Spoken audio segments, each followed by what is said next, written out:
Welcome to our weekly update on the world of markets, where we discuss waves, impulsive waves, and corrective waves around the world. Since we know where we stand in the housing market cycle, I thought we could run a technical analysis on Bitcoin. There is a lot of emotion invested in the commentary, which is not helping. From the great Marty's Twitter profile to the whole community of crypto zealots, people either hate the idea of crypto or worship it as a new incarnation of the Christos. As usual, it's worth looking into it from a broader perspective to find out where we stand in the cycle.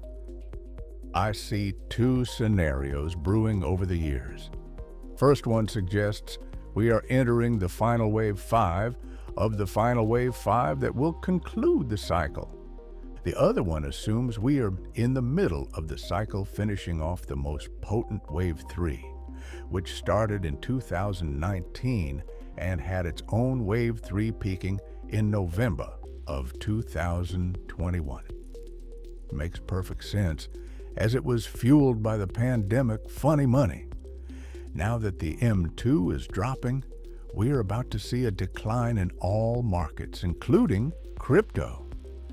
I find this the most convincing scenario, as all markets are facing one more wave up, whether it's the housing market or stock markets around the world.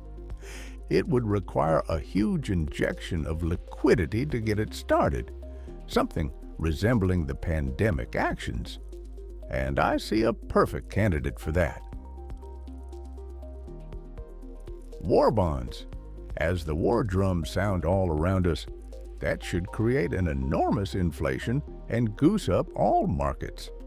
So, in case you doubt it, just follow the markets and see what happens next. Subscribe to this channel and wait for the confirmation. The first wave ended in December 2017. Now we are at the end of the broader wave 3, and we are going through the final wave that started in November 2022.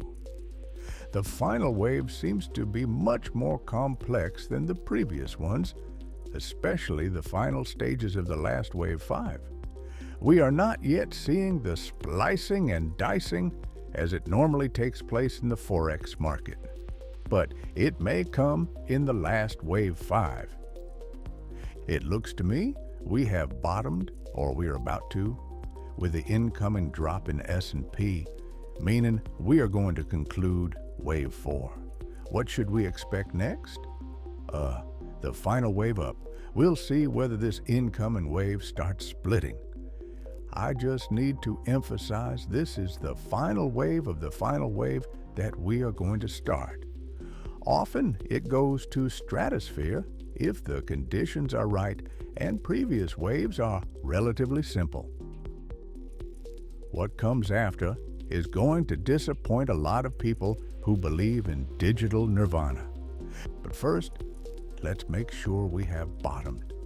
My wave count suggests we have one more drop to go. Also, we haven't reached the major resistance in the Fibonacci retracement at 74,000. If the S&P suffers heavy drops, we may go as low as 62,800 or thereabouts. Then we should start to rebound. It's going to be a relatively quick process, as the S&P is also facing another wave up, with very little room for higher waves and limited time frame before the crash. My previous target for Bitcoin was ranging between 117,000 to 134,700, but it can stretch as high as 145,000. I need to spot the bottom of wave 4 to nail it down, but it's definitely not the end of the cycle as many have forecasted.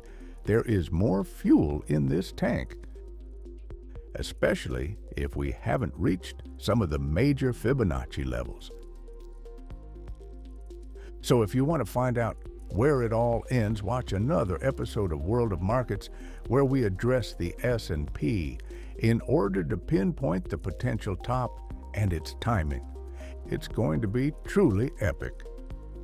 But that's a subject for another market update. Meanwhile, stay calm, stay rational, and count waves.